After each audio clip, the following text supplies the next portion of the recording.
আমরা প্রায়ই বলি সময়ে সব ক্ষত সারিয়ে দেয়, কিন্তু আসলেই কি তাই, নাকি সময় শুধু আমাদের সইতে শেখায়? আজকের ভিডিওতে আমরা সময় এবং কষ্ট নিয়ে এমন কিছু বাস্তব কথা জানব যা আমাদের জীবনের কঠিন মুহূর্তগুলোর প্রতিচ্ছবি।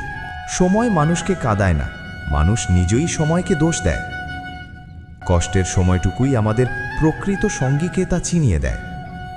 সময় মানুষকে বদলায়, আর কষ্ট মানুষকে শক্তিশালী করে। কষ্টের মাঝে থাকা সময়টুকু প্রকৃতপক্ষে জীবনের বাস্তবতা শেখায়। সময় যদি সব কিছু ভুলিয়ে দিত, তাহলে পৃথিবীতে দুঃখ থাকতো না। সময়ের সাথে সাথে সবাই বদলে যায়, শুধু কষ্টটাই একই থাকে। কষ্টের সময়টা যত বেশি লম্বা হয়, ততই মনের গভীরতা বাড়ে। সময় সব ভুলিয়ে দেয় বললেই ভুল হয়। কিছু কিছু স্মৃতি কেবল গোপন থাকে। সময়ের সাথে সকল কিছু বদলে যায়, কিন্তু কষ্টের স্মৃতিগুলো গভীরে থেকে যায়। কিছু কষ্ট আছে সময়ের স্রোতে ভেসে যায় না। সময় হয়তো চলে যায়, কিন্তু স্মৃতিগুলো থেকে যায় দাগ হিসেবে। সময় শুধু ক্ষত দেয়, ভালোবাসার প্রহরগুলো মুছে দেয়। সময় থেমে থাকে না, কিন্তু কষ্ট যেন একই রকম থাকে। কষ্টের সময় মনে হয় এই সময় আর কখনো শেষ হবে না।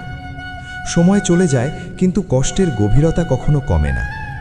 সময়ের সঙ্গে ভুলে যাই অনেক কিছু, কিন্তু কষ্টটা রয়ে যায় চিরদিনের জন্য। কষ্টের সময় নিজেকেই সবচেয়ে বড় বন্ধু ভাবতে হয়। সময় মানুষকে ভেঙে দেয় না, বরং নতুন করে গড়ার জন্য পরীক্ষায় ফেলে। যে কষ্টের সময় পার করেছে সেই জানে সময় কতটা মূল্যবান। সময় একদিকে যেমন কষ্ট দেয়, তেমনি আবার তা ভুলিয়ে দেয়। কষ্টের সময়টা যেমন আসে, তেমনি একদিন বিদায় নেয়। কিছু কিছু কষ্ট সময়ের সাথে আরও বেশি যন্ত্রণাদায়ক হয়ে ওঠে। সময় সব কিছুর সমাধান নিয়ে আসে, কিন্তু কষ্টের স্মৃতি থেকে যায়। যখন সবাই ছেড়ে চলে যায়, তখন কষ্টের সময় আমাদের একমাত্র সঙ্গী হয়। কষ্টের সময় মানুষকে সব কিছু ভুলতে শেখায়, তবে কিছু স্মৃতি কখনো ভুলে যায় না। কষ্টের সময়টা যতই কঠিন হোক, একদিন তা কাটিয়ে উঠতেই হয়। সময়ের সাথে সাথে পরিস্থিতি বদলালেও কিছু স্মৃতি আমাদের মনে স্থায়ীভাবে থেকে যায়। এই বাণীগুলোর মধ্যে কোনটি আপনার জীবনের সাথে সবচেয়ে বেশি মিলে যায়, তা আমাদের কমেন্ট করে জানান। ধৈর্য ধরে আমাদের সাথে থাকার জন্য ধন্যবাদ।